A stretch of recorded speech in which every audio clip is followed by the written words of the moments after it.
Менә ул безнең җиңүчеләребез. 3 егет һәм 3 кыз конкурсның барлык этапларын уңышлы узып, бүген алар мактауга лаек. Пандемия сәбәпле бүләкләү тантанасы концертлар залында түгел, Шаян ТВ студиясендә үтә.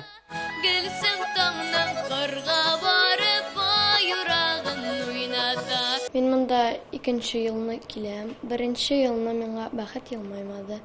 Һәм бу елны мин килдем. Әлбәттә, бик тырышып, яхшылап әзерләндек. Истә калган момент ул кашан Салават Закиевич мине легендар җырчы Хәмдинә Тимергалиева белән чагыштырды. Мин Әдрән диңгез җырын башкардым. Бу җырны Илһам Шакиров җырлады һәм бу җыр миңа бик ошады. Без менә 1000 баладан сайлап алдык башта 36 баланы, аннары соң сайлап алдык 12 баланы. 12 баладан соң 6 баланы финалист булды быел.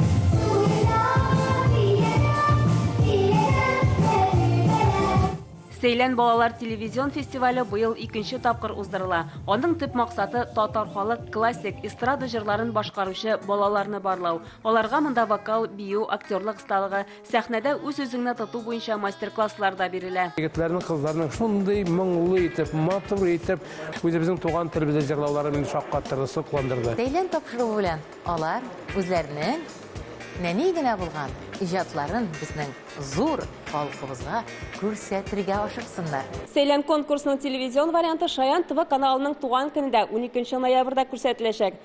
Җиңүчеләргә клиплар төшереләчәк һәм алар ел дәвамында Шаян ТВ тапшыруларында чыгыш ясаячак.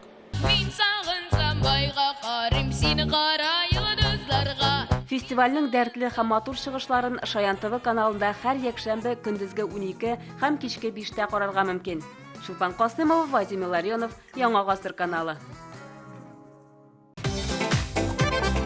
Көтелмәгән кунак көттереп кенә интернет челтәрләренә дә килеп җитте.